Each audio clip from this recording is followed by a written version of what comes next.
Hello and welcome to Big Weekend here on the Football365 show, brought to you by Paddy Power. I'm your host Mark Smith. I'm here as ever with Editor-in-Chief of Football365.com, Sarah Winterburn. We've got lots to talk about, let's get straight into it. If you enjoyed the show, don't forget to like and subscribe and press the notification bell so you never miss a show ever again going forward. This is Big Weekend, brought to you by Paddy Power. Right, Sarah, biggest game of the weekend, Arsenal versus United. Now, some of us thought United were in a title race. Maybe they still are. But if they are going to still believe they're in a title race, and if they're going to really, go with this as a storyline, this is a game now that they have to win, isn't it? It absolutely is, yeah. And we're coming into this weekend probably exactly as we would have wanted to. With Man United losing midweek, a little bit of, confidence would have taken a bit of a battering by that. And Arsenal winning again for the 6th Premier League in a row. And actually looking quite confident and convincing against a really difficult to beat Southampton side. Let's face it, Man United were absolutely rotten against Sheffield United. Awful. All the worst elements of this United side we've seen throughout the season, to be fair. They've had very few performances that have been 90 minutes of excellence. In fact, I can barely think of one that's been 90 minutes of excellence. But they've tended to do it often enough, 20 minutes here and there, to win those games. And even when Sheffield United went 1-0 up, you assumed Man United were going to win 3-1. Or, that's what we're kind of conditioned to see this season, but they just never improved. Yes. Now they're going to have... It was so passive, wasn't it? And they're going to have to be so much better against Arsenal, because Arsenal is so much better than Sheffield United at the moment.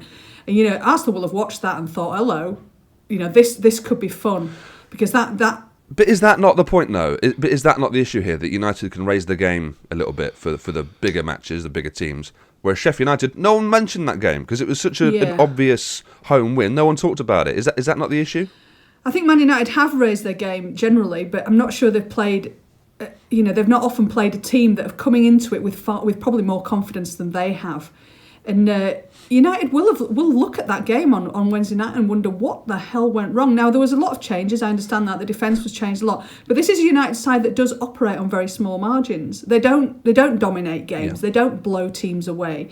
And this is what happens when you rely on the excellence of individuals. In that, if several of those individuals have a bad night at the same night, it all falls apart because there's no system underpinning it. Yeah, absolutely. Well, I'm going to go for both teams to score in this game as part of my Paddy Power 4-way accumulator. Let's move on to Man City, Sheffield United. I've got a feeling that Man City will show their neighbours exactly how to do it at home to Sheffield United in this one. And I do feel like this is a definite home win, right? This is set up beautifully, isn't it? Because, Man United showed how difficult it was to beat Sheffield United in midweek, or even to compete with Sheffield United in midweek. Man City could well just show how easy it is to blow them away. And, City look irresistible at the moment, don't they? They look like champions. We're almost tempted to give it to them now because they've had such a good week. Just pay out Paddy Power. Although Everton, Leicester drawing, Man United losing, it all points to City, doesn't it? And they do look great, and without a real striker. To be top of the league and to look like they should be top of the league and look like they're going to win the title without Sergio Aguero and without Gabriel Jesus even playing that often.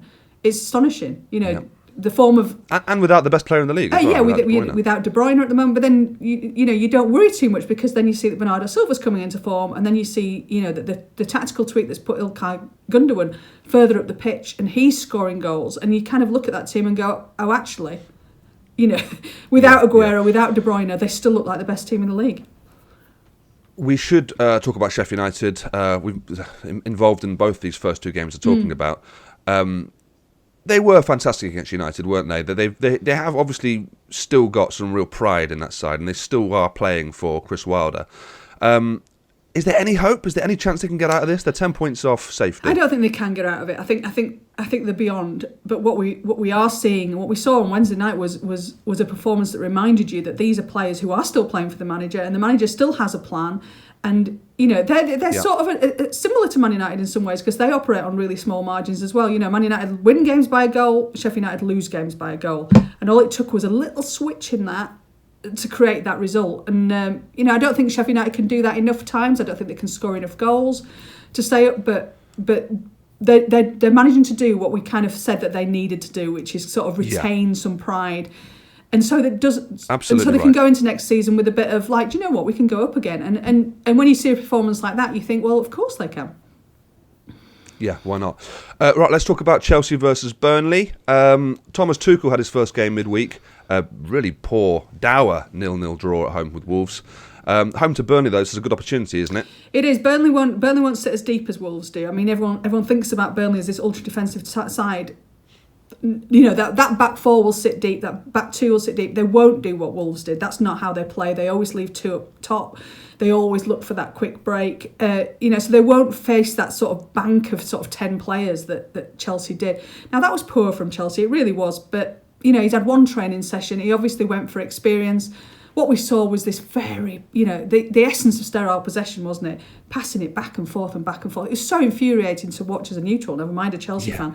Yeah. But they did get a little bit of joy from, seeing sort of Hudson-Odoi at wing-back was interesting. That Victor Moses role we saw, from the title-winning season. Looked a little bit like that. And that's where the joy came. I don't think Ben Chilwell's fast enough to play in that position, and it kept breaking down with him. I wouldn't be massively surprised to see Pulisic and Hudson-Odoi as the wing-backs against Burnley, because I think, he will fancy that. We need more movement, don't we? I think there'll be changes. Mason Mount will clearly start. I can see this going really well for Chelsea at the weekend. I think, that was a bit of a false start, but he had one training session. What was he going to do with one training session? Get Mount back in the team. You proved your point. The Lampard era is over. I don't think he was even trying to prove a point. I think he looked at it and thought, do you know what, this guy's played every minute. He watched one training session and probably thought, do you know what, let's go with the older guys. That's fair enough. But Kai Havertz awful. I mean, he looks like a sulky teenager. He looks like he should be in his bedroom listening to gloomy music and complaining that nobody understands him. Move on. Let's get Mount back in. Yeah. Speaking of Havertz, his partner in crime, in a sense, Timo Werner. I'm going to go with a throwback bet here, part of my accumulator. I'm going to go Timo Werner anytime to score. The German connection is there. Why not?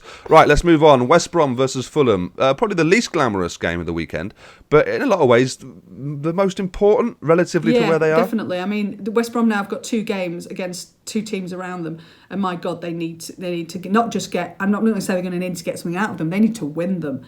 This West Brom side looks rotten.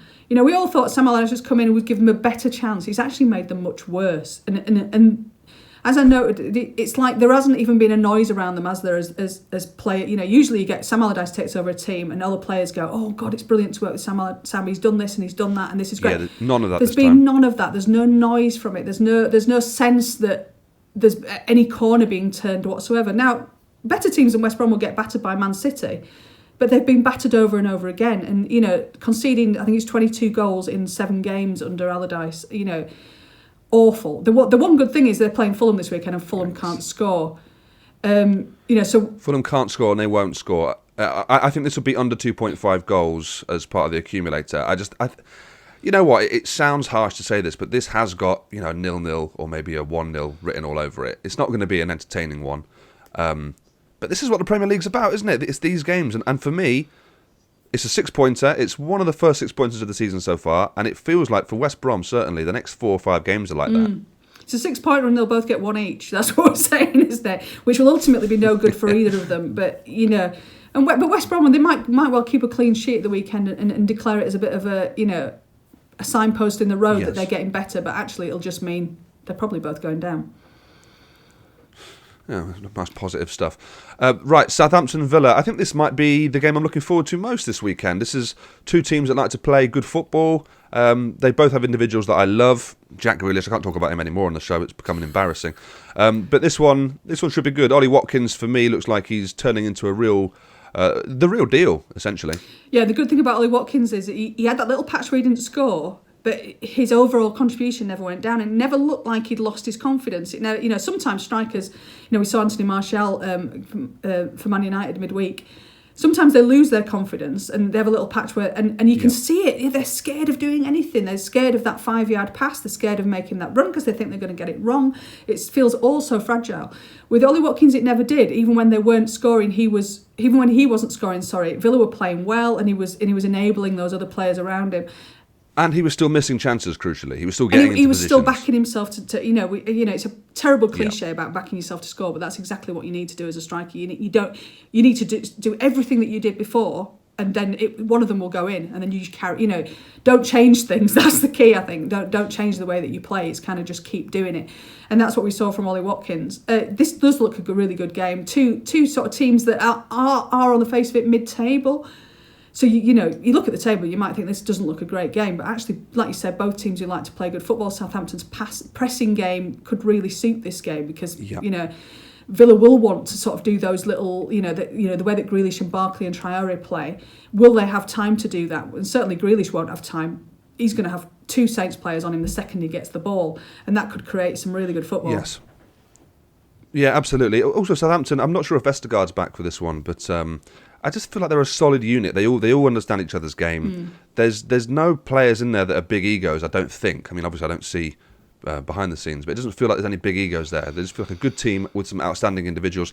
By the way, Watkins anytime for my accumulator there. I don't know if I mentioned that. If I did, I apologise. Right, Sarah, that's all we've got time for this week. Thank you for joining me. Thank you guys at home for watching. This has been Big Weekend, brought to you by Paddy Power. If you want to get in touch with the show, you can email us. It's the editor at football365.com. Right, until next week, goodbye from me and goodbye from Sarah. Thank you, bye-bye.